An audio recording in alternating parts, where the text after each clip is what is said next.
आहात मित्रांनो? तुमचं पुन्हा एकदा माझ्या ब्लॉगमध्ये स्वागत आहे. Backpack with tracks.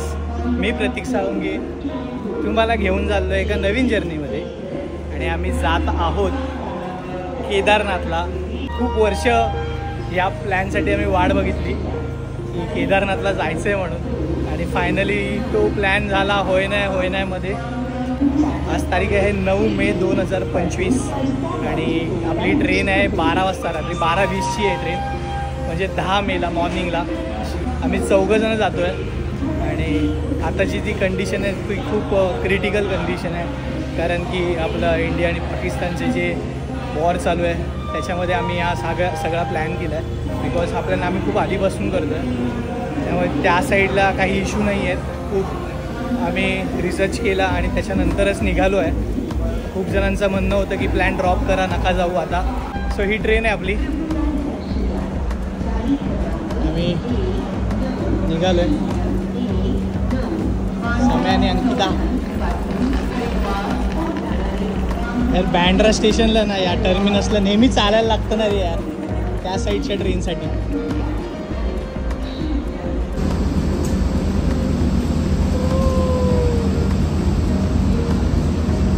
या ज्या आम्ही तिकीट्स काढल्या होत्या त्या ऑलमोस्ट आपण 2 महिने अगोदर काढल्या होत्या. 2 महिने अगोदर स्वप्नाने तिकीट काढल्या होत्या. 6 तिकीट होतो आणि 6 जण कन्फर्म होतं जायचं. पण आता जे आपल्या वॉर चालू आहे इंडिया पाकिस्तानमध्ये त्याच्यामुळे आमच्याकडे 2 जण कमी झाले. पण आम्ही 4 जण बोललो नाही जाऊया, कारण की आता सुट्टी मिळाली, नंतर मिळेल की नाही माहीत नाही आम्हाला. आणि त्या याच्यामध्ये असे ज्या 2Aच्या आम्ही तिकीट काढल्या होत्या त्या 2Aच्या तिकीट पण कन्फर्म नव्हत्या. आधी वेटिंग आमची होती ऑलमोस्ट 66 जेव्हा काढली होती ती कमी होत आज सकाळी 19, 14 अचानक 3वर आली, 1वर आली आणि आता RAC कन्फर्म झाले 2 आमच्या. आणि आम्ही जातो आहे. 2A क्लास आहे तो आम्हाला मिळाला आहे. आपली जर्नी ही कशी होते आणि पुढे आपण कसा प्रवास करतो आहे हे मी तुम्हाला दाखवेन. 2A का तिकीट हिनेच जी मेहनत घेतली आहे तिकीटसाठी ती हीच एकटी, आम्ही हिच्या जीवावर. आणि ह्या ज्या 4 मिळाल्या असत्या ना 1 नंबर झालं असतं चौघांसाठी आम्हाला. 2Aचा हा फायदा असतो आणि फुल एकदम प्रायव्हसी असते तुम्हाला आणि क्लीन असतात कोच हे. 2Aला एक मस्त असतं, एक सेपरेट असं पूर्ण कंपार्टमेंट रूमसारखं मिळून जातं 1A सारखं. 3Aला असं काय नसतं. एक तुम्हाला चादर मिळते अंगावर, 1 किलो मिळते आणि खंतरायला चादर मिळते. मस्त आहे. पण RAC वाल्यांना सिंगल सगळं मिळतं. दोन्ही द्यायचे पैसे भरा पण सिंगलच मिळणार. व्हेरी गुड मॉर्निंग गाईस. रात्रभर झोपलो नाही. एकाच ह्याच्यामध्ये एका सीटवर आम्ही दोघं झोपलेलो, बालटून झोपलेलो. आता उठलो, फ्रेश झालो, तेपले बनवून आणले होते तेच खातोय. समीर अंकित इथे बसले. तर स्टेशन आलंय.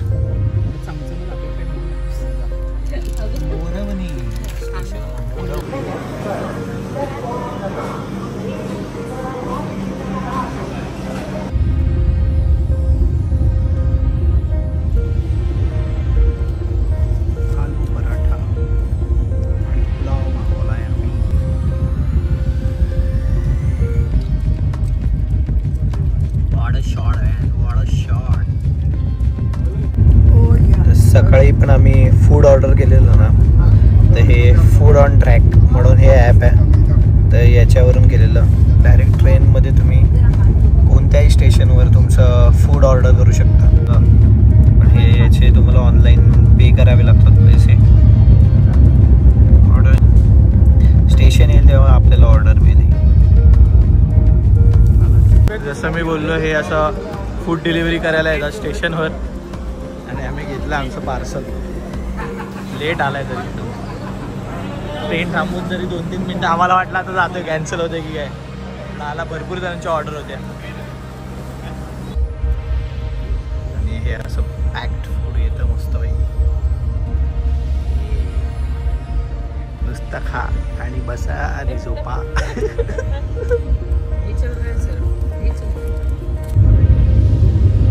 आपण ज्या ट्रेनने जातोय त्या ट्रेनचा रूट बघा कसं आहे.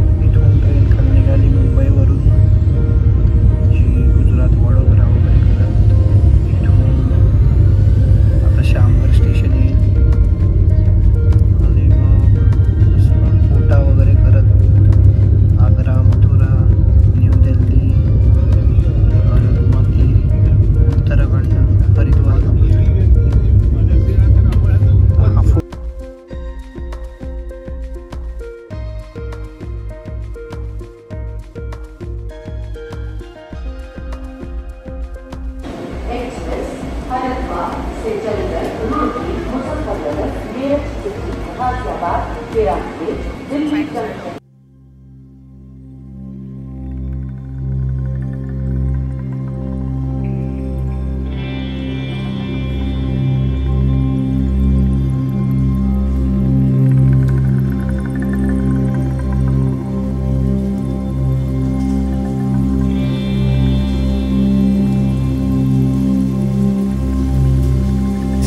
फायनली आम्ही पोचलो आहोत हरिद्वारला। तुम्ही मागे जे बघताय ते हरिद्वार स्टेशन आहे। ही ट्रेन फक्त अर्धा तासच लेट आली आहे। हे बेस्ट आहे कारण की ट्रेन खूप लेट येतात या लॉंग जर्नीच्या। ऑलमोस्ट 30 तास आम्ही होतो ट्रेनमध्ये आणि पोचलो आहे सकाळी 8:30 वाजता। आता बाहेर आलो आहे आणि विचार करतो आहे की डायरेक्ट आम्ही इथून सोनप्रयागला जायचा, कारण की आता इथे जर थांबलो तर एक दिवस अजून एक्स्ट्रा जाईल आपला। गंगा आरतीला येऊ आपण, रिटर्न यायचा प्लॅन आहे तेव्हा। तर बाहेर आल्या आल्याच इथे तुम्हाला शेअरिंग टॅक्सी असे हे ट्रॅव्हलर आहे, टेम्पो ट्रॅव्हलर ते, किंवा प्रायव्हेट टॅक्सी पकडायची असेल 4 व्हीलर वगैरे तर इथे मिळते। त्याचे प्राईस आहेत ते मी तुम्हाला सांगतो। सोनप्रयागला जायला शेअरिंगमधून जात आहे तर त्याचे 1000 रुपीज होतात पर पर्सन, जे शेअरिंगमध्ये जात आहे। आणि डिझायर वगैरे 4 व्हीलर टॅक्सी करताय तर त्याचे 5500 बोलतात, काही जण 6000 बोलतात, 7000 पण बोलतात, वेगवेगळे रेट्स आहेत। तर आता मी बघूया, विचार करतो आहे की बार्गेन करायचा थोडा आणि फायनल कितीमध्ये होतं आणि कुठली टॅक्सी करते तुम्हाला सांगतो। थोडं इथे फ्रेश होतं आणि डायरेक्ट इथून आपण सोनप्रयागला जाऊ, इथे न थांबता। बाहेरच इथे बस स्टँड पण आहे जिथून तुम्ही बसनेही ते जाऊ शकता। पण बसेस माझ्या मते आत्ता असतील की नाही माहीत नाही, पण त्याचे चार्जेस पण तेवढेच आहेत, 500 रुपये 1000 रुपये। जसं जसं तुम्हाला इकडे गर्दी दिसेल तसे तसे या लोकांचे रेट्स चेंज होत राहतात। सो बार्गेन करा इथे आल्यानंतर। एक्सप्रेस हरिद्वार से चलकर रुड़की मुजफ्फरनगर।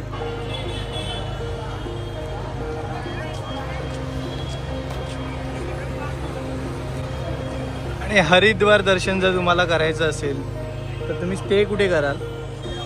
स्टेशनच्या बाहेरच भरपूर सारे हॉटेल्स आहेत, तर तिथे स्टे करा आणि खूप स्वस्त मिळतात। ऑनलाईन प्राईस मी बघितल्या 1000 पासून स्टार्टिंग आहे। डॉर्मेटरीज वगैरे असेल तर 500 रुपये वगैरे घेतात पर पर्सन आणि खूप चांगलं आहे। इथे जवळ स्टे घ्याल तर सकाळी पण जर तुम्हाला सोनप्रयागला जायचं असेल तर बसेसने जायचं असेल तर सकाळी बसेस 3-4 वाजल्यापासून चालू होतात, ते 7 ते 8 वाजल्यापर्यंत असतात। सो ही 4 व्हीलर गेली आहे आम्ही, डिझायर 4 जणांसाठी, आणि आम्ही जात आहोत डायरेक्ट सोनप्रयागला। जी गाडी केली आहे 4 व्हीलर, तर हे आहेत प्रवीण सिंग, ज्यांची आम्ही गाडी केली आहे। त्यांचा नंबर देतो तुम्हाला। ते इकडचेच आहेत आणि ड्राईव्ह पण एवढं खूप चांगलं करतात आहेत, कारण की हा रस्ता पूर्ण घाटाचा आहे आणि इकडे ड्राइव करणारी माणसं पण अशीच असली पाहिजे। रवीन जी, आप क्या बताओगे, मतलब यहाँ पे कौन सा सीज़न अच्छा है आने के लिए? यहाँ पे बेस्ट सीज़न है मई और जून। हाँ। और अगर सेकेंड सीज़न में की बात करेंगे हम तो सितंबर और अक्टूबर। हे 4 महिने आहेत ते बेस्ट आहे तिकडे यायला। आणि जे मी तुम्हाला सांगितलं की हरिद्वार स्टेशनच्या बाहेर आल्यानंतर जी तुम्हाला जर टॅक्सी करायची असेल किंवा शेअरिंग टॅक्सी करायची असेल तर मी हा नंबर देतो यांचा। डायरेक्ट तिकडे असलेल्या माणसांना विचारण्यापेक्षा डायरेक्ट यांना कॉन्टॅक्ट करा, हे अवेलेबल असतील किंवा यांच्या कॉन्टॅक्टमध्ये कोणी अवेलेबल असेल तर ते डायरेक्ट तुम्हाला गाडी करून देतील, ठीक आहे। आणि हे रेट्स आहेत ते सीझन वाईज चेंज होत राहतात। आता सीझन आहे नाही आहे तर ते त्यांच्यावर डिपेंड करतं की किती गर्दी आणि किती नाही आहे ते। सो हे पण लक्षात ठेवा तुम्ही।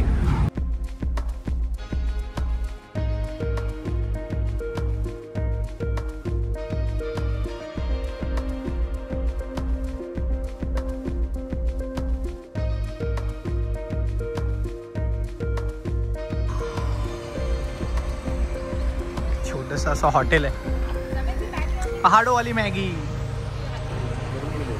ज्या हॉटेलचं लोकेशन भारी आहे, भारी एक नंबर, मस्त आहे ना, सुकून। आणि इथे बघाल खाली तर रिव्हर राफ्टिंग चालू आहे। हे ॲक्च्युली ऋषिकेशमध्ये आहे आपण आता, आणि ऋषिकेश आहे ते हरिद्वारपासून एक 30-35 किलोमीटर आहे आणि इथेच रिव्हर राफ्टिंग वगैरे होते। दिसेल इथे रिव्हर राफ्टिंग करताना, हा हे बघा रिव्हर राफ्टिंग।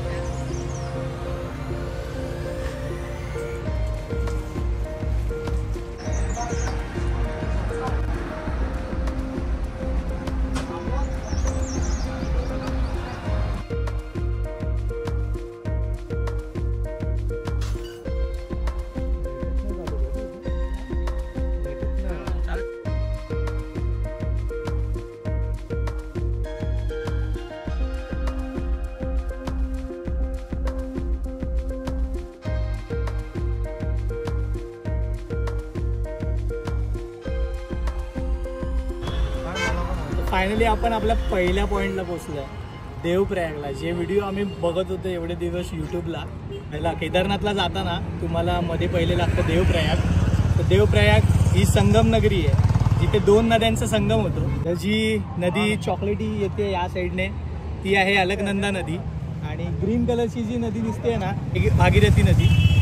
आणि या 2 नद्यांचा इथे संगम होतो म्हणून याला संगम नगरी बोलतात, देवप्रयाग. तर हा व्ह्यू बघा कसला मस्त वाटतो.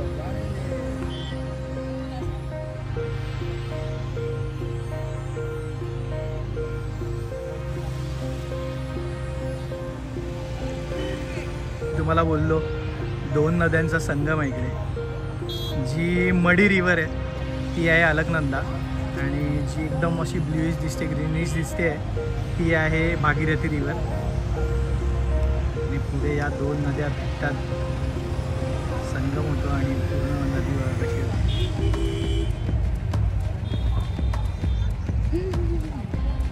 हे सगळे व्हिडिओ आम्ही नुसते यूट्यूबवर बघत होतो.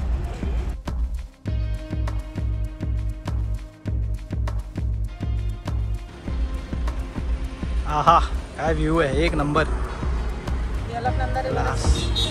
रिव्हर आहे, अलकनंदा रिव्हर आहे. आणि हे ते तुम्हाला दिसतंय धारी देवीचे हे टेम्पल आहे खाली. इथे आपण जाणार आहोत पण येताना जाणार आहे, आता नाही जायचं आणि आता खूप जास्त रश आहे असं वाटतंय.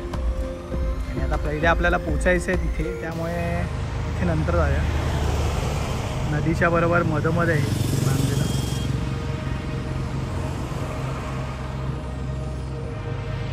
आणि तुम्ही लाईन बघू शकता आतमध्ये, इथे आहे लाईन दिसते तुम्हाला पूर्ण.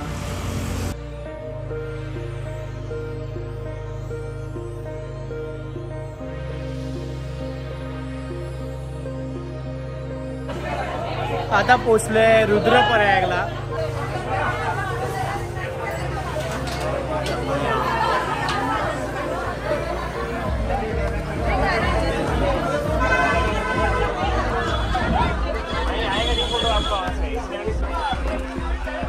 तर इथे पण 2 नद्यांचा संगम आहे. समोर त्या साईडला दिसते ती अलकनंदा नदी आहे, आणि ही आहे ती मंदाकिनी नदी आहे. अशा या 2 नद्यांचा इथे संगम आहे रुद्रप्रयागला. कसला क्लायमेट आहे यार, मस्त.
सो फायनली आम्ही पोचलो आहोत सोनप्रयागमध्ये.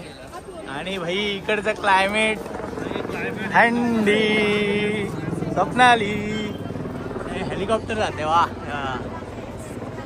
हेलिकॉप्टर. इकडचा क्लायमेट टाइमला बदलतो. पाऊस पडून गेलाय, टेम्परेचर एसीचं आलंय 18 डिग्री. एसी मध्ये आहोत आम्ही. नाही थँक्यू. इथे सोनप्रयागला जिथे हॉटेल्स आहेत तिथे आल्यावरच तुम्हाला रजिस्ट्रेशन दाखवायचं आहे. स्कॅन केल्यावर आतमध्ये सोडतात.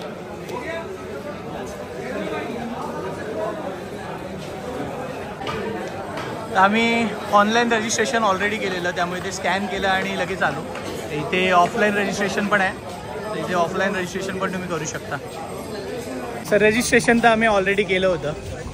आणि सोनप्रयागमध्ये तुम्हाला थांबायचं आहे, इथे खूप सारे हॉटेल्स आहेत स्टे करायसाठी आणि बजेट हॉटेल्स आहेत. इथे शॉपिंग पण करू शकता जर तुम्हाला जॅकेट्स वगैरे किंवा विंटरचं काही घ्यायचं असेल तर. पण आता आपण इथे नाही थांबत आहे, आपण डिरेक्टली जातो आहे गौरीकुंडला. आणि तिथे जायसाठी आधी जीप करावी लागते आणि त्या जीपपर्यंत तुम्हाला चालत जावं लागतं. आपण सोनप्रयागच्या इथपर्यंतच टॅक्सी होती, आपल्याला सोडलं तिने, बॅग्स घेतल्या, रजिस्ट्रेशन दाखवलं आणि आता आम्ही जातो आहे पुढे. आणि तिथे जाऊन आपण बघूया जीप मिळते का आणि त्याचे रेट्स किती आहेत ते पण बघूया. तो सोनप्रयागपासून गौरीकुंडला जायला तुम्हाला जीप करावी लागते आणि त्याची लाईन इथून लागते. पण आता वाजलेत 6, आम्ही 6 वाजता पोचलो आहे सोनप्रयागला. चालत जातो आहे, त्या जीपपर्यंत तर जावं लागेल आणि जीप तिथे पुढे लागतात आणि तुम्हाला इथे वरती दिसतील त्या जीप जाताना, तिथे खाली जीप लागतात. आणि एवढी मोठी लाईन लागते, जर तुम्ही सकाळी याल ना तर खूप मोठी लाईन लागते. या लाईनीमध्ये उभं राहायचं नाही आहे आम्हाला आणि उशीर होऊ नये सकाळी, म्हणून मी प्लॅन केला की आजच गौरीकुंडला जावं या आणि गौरीकुंडला जाऊन स्टे करूया. आणि थंड हवा चालू झाली आहे. 18 डिग्री टेम्परेचर आत्ता आहे.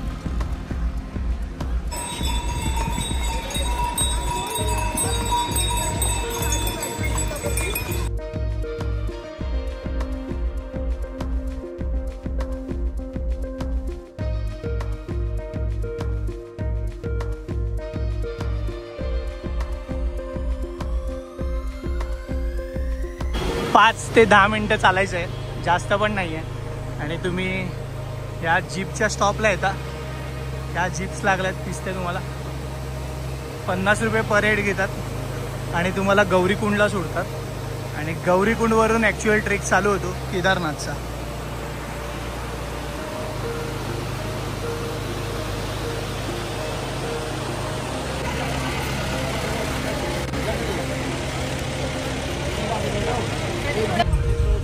भाई साहब काय गिचडी करून बसले. अजून बसवतात ते, अजून बसवतात. एक सीट कमी झाली त्याचे पण पैसे आम्ही खायचे. हा, एक सीट कमी घेतली पावसाच्या आधी. या ज्या जीप आहेत ते रात्री 10 ते 11 वाजेपर्यंत चालू असतात आणि सकाळी परत 2 वाजता चालू होतात. आणि जे तुम्हाला मी बॅरिकेड्स दाखवते ना, खाली लाईन लागते, तर तिकडे ती लाईन लागते सकाळपासून आणि इथे यायला खूप वेळ जातो. आणि आता ऑलमोस्ट ट्रॅफिकमुळे आम्हाला अर्धा ते पाऊण तास गेल्यावरती यायला. आता आम्ही इथे गौरीकुंडला जाऊन स्टे बघतो. आणि ही जी बघताय ती रिटर्न जायची लाईन आहे. त्यांचे दर्शन झालेत, हे ट्रेक करून खाली जातात आता सोनप्रयागला. भाई साहब त्या जीपसाठी एवढी मोठी लाईन लागली.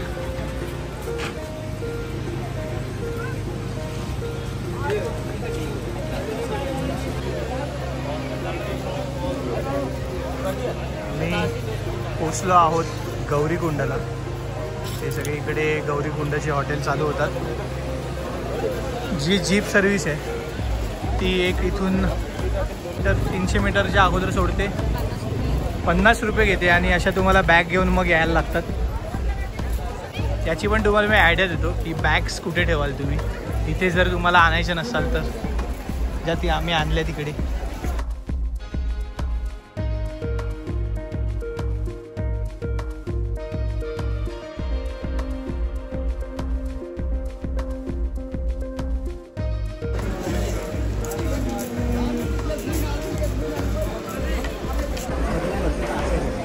तर राजकमल म्हणून हे गेस्ट हाऊस आहे, तिथे आम्ही रूम घेतला आहे फर्स्ट फ्लोअरला. आणि हे एंट्रन्सला मी जसं बोललो रस्त्यामध्येच आहे, बेस्ट आहे. इथे लगेच सामान ठेवलं आम्ही, वरती जास्त आतमध्ये कुठे चढायला नको. आणि फुल मार्केट आहे इथे. इथे मेडिकल शॉप पण आहे, मेडिकलमधून तुम्हाला जर काय घ्यायचं असेल. इथे छोटे छोटे हॉटेल्स चालू होतात. आणि आम्ही जो रूम बुक केला आहे तो हा आहे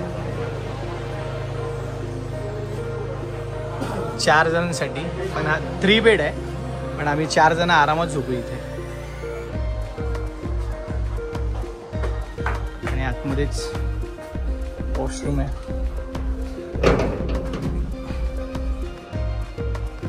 गीझर वगैरे आहे, मस्त मोठं वॉशरूम आहे, चेंजिंगला वगैरे पण चांगलं आहे. बॅग्स अशाच टाकल्यात आणि पहिले आम्ही जातो आणि खातो काहीतरी, भूक लागली आहे. आता वाजलेत 7:30 PM. तर हे हॉटेल आहे, त्याच्या फर्स्ट फ्लोअरलाच आमची रूम आहे आणि हा मेन रोड आहे जो केदारनाथ ट्रेक चालू होतो तो आहे.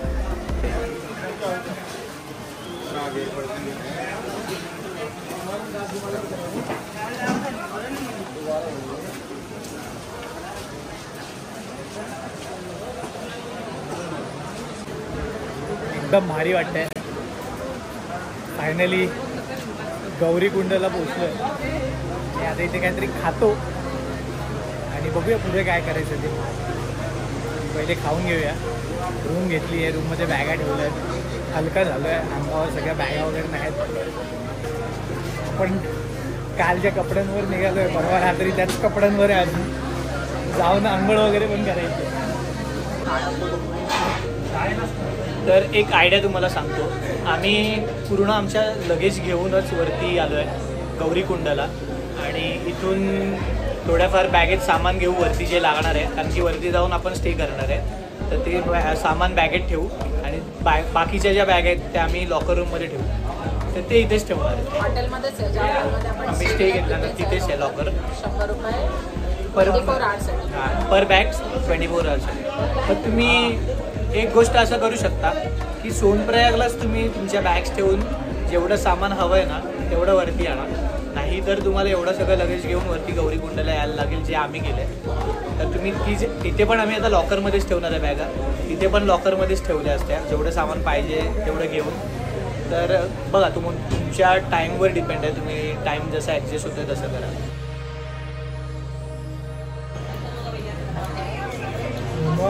साप गरम गरम गरम गरम.